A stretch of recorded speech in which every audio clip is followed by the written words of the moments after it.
ایک آدمی نے کسی عورت کے ساتھ شادی کی. عورت کی اب چاہت یہ تھی کہ میں ایسے شخص کے ساتھ نکاح کروں گی جو ہمیشہ مجھے یہی ترغیب دے گا کہ حجاب کے اندر رہنا ہے، حجاب کو نہیں چھوڑنا، اور میں شرعی پردے کی پابند ہوں اور میں نے شرعی پردہ ہی کرنا ہے. ایسا کوئی بندہ مل نہیں رہا تھا. بالآخر ایک بندہ مل گیا. اس نے کہا جی کہ آپ جیسے پردہ کرنا چاہو گی میں آپ کو پردہ کرواؤں گا. بالآخر نکاح ہو گیا. اللہ تعالیٰ نے بچہ بھی دے دیا. اب ایک بیٹا ان کو مل گیا. اس کے بعد وہ کسان تھا، مزدوری کرنے جب کھیتوں میں جاتا کھیتی باڑی کرنے کے لیے، پھر اس کو بیوی کو پیچھے سے کھانا پینا لے کے آنا پڑتا تھا.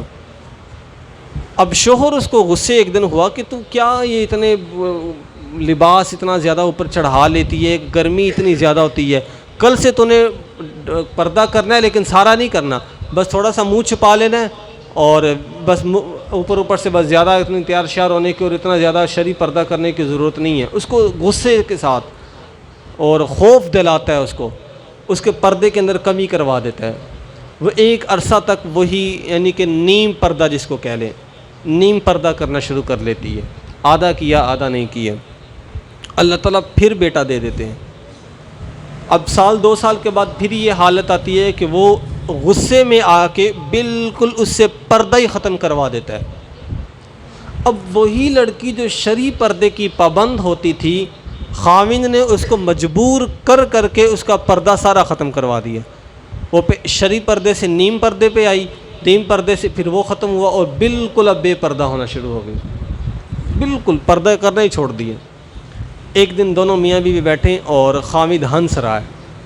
کہتا ہے کہ بتا، بڑا پردہ کرتی تھی، اب تیرا پردہ کدھر گیا؟ کچھ بھی نہیں ہوتا، تو ایسی کہتی رہتی تھی میں ہر زندگی پردہ کروں گی، یہ کروں گی وہ کروں گی. عورت نے کہا کہ اچھا میں تجھے ابھی اس کا رزلٹ دکھاتی ہوں کہ پردہ کرنے اور نہ کرنے میں کتنا فرق ہے. کہا کہ میں جو کام کروں گی تو نے مجھے روکنا نہیں ہے. اس نے کہا اجازت ہے. اب عورت ایک کمرے کے اندر دوسرے کمرے میں چلے گی، اپنے بال بکھیر لیے اور زور سے اس نے زار و قطار رونا شروع کر لیا. اب تینوں بیٹے بھاگتے ہوئے آئے. پوچھا کہ ماں جی کیوں رو رہی ہو؟ کہا کہ تیرے والد نے مجھے بہت مارا ہے، میرے بال نوچے ہیں، مجھے بہت زیادہ شدت کے ساتھ مارا ہے، اب میں نے یہاں پہ نہیں رہنا. اب جو سب سے آخر میں بیٹا پیدا ہوا تھا، سب سے چھوٹا جو تھا، اسے بہت غصہ آیا. اس نے ڈنڈا اٹھایا، جا کے باپ کے سر میں مار دیا کہ تو نے میری والدہ کو کیوں مارا. اچھا اب پھر دوسرا بیٹا آیا. اس نے پوچھا کہ امی آپ کیوں رو رہی ہیں؟ تو کہا کہ تیرے باپ نے مجھے مارا ہے. اس کے سامنے وہی مکر کیا.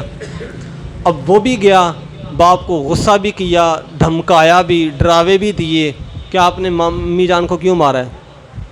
پھر تیسرا بیٹا آیا، اس کو بتایا کہ تیرے باپ نے مجھے بہت بے دردی کے ساتھ مارا ہے. اب وہ بیٹے نے تسلی سے ماں کی بات کو سنا، باپ کے پاس گیا، جا کے کہنے لگا کہ ابو جی آپ نے امی کو مارا ہے، آپ ان کو پیار سے سمجھا دیتے تو معاملہ حل ہو جانا تھا، آپ مارتے نہ ان کو. بہت ہی عزت اور احترام اور محبت کے ساتھ اپنے والد سے بات کی.